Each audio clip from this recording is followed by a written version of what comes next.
भोंदूबाबा अशोक खरात प्रकरणी रुपाली चाकणकर यांची बहीण प्रतिभा चाकणकर यांची 8 तास पोलीस चौकशी। नमस्कार, आपण पाहत आहात SP न्यूज। नाशिकच्या भोंदूबाबा प्रकरणात आज 13 एप्रिल रोजी राज्य महिला आयोगाच्या माजी अध्यक्षा रुपाली चाकणकर यांच्या बहीण प्रतिभा चाकणकर यांची पोलिसांनी 8 तास कसून चौकशी झाली। त्यांचा मुलगा तन्मयही सोबत होता। समता सहकारी पतसंस्थेत चाकणकर कुटुंबियांच्या नावावर 4 बेनामी खाती सापडली। यातून 2,40,00,000 रुपयांचे संशयास्पद व्यवहार आहेत। खरातशी प्रतिभा यांचे 236 कॉल्स आणि रुपाली यांचे 177 कॉल्स आधीच समोर आले होते। पोलिसांच्या तपासानंतर प्रतिभा चाकणकर यांनी प्रसार माध्यमांना नेमकी काय प्रतिक्रिया दिली पाहूयात। जे खातं आहे ते बनावट आहे, आपल्या तिथे सह्या नाहीयेत, एकही रुपयाची आपण उलाढाल केलेली नाहीये।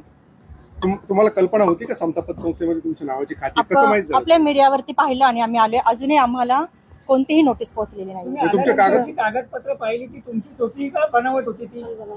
कागदपत्र बनावट आहे, सह्या सुद्धा आपल्या बनावट आहेत। तर पुढचा तपास आपले करतात। देखील फसवणूक झाली आहे, या संदर्भात अगोदर असा गुन्हा दाखल झालाय जासू त्यांच्याकडून, तुम्ही देखील दाखल करणार आहात का गुन्हा या संदर्भात? मी सांगते, मी प्रतिभाताईची मी वकील आहे।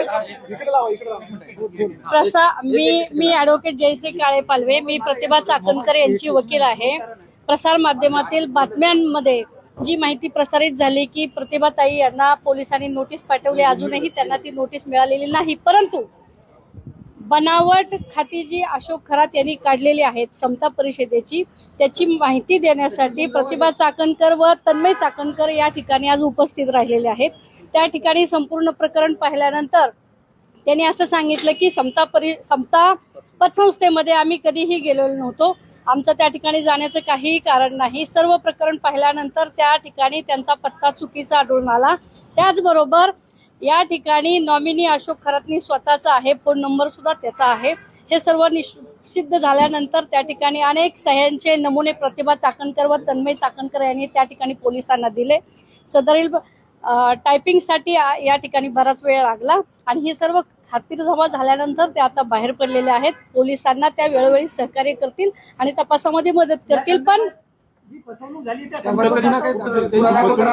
अजून ह्याच्यामध्ये पोलिसांची इन्क्वायरी चालू आहे आणि त्या संदर्भात वकिलांशी आणि अजून इतर पेपर बघून आम्ही त्या संदर्भात योग्य तो निर्णय घेईल, परंतु याच्यामध्ये काही तथ्य नाही।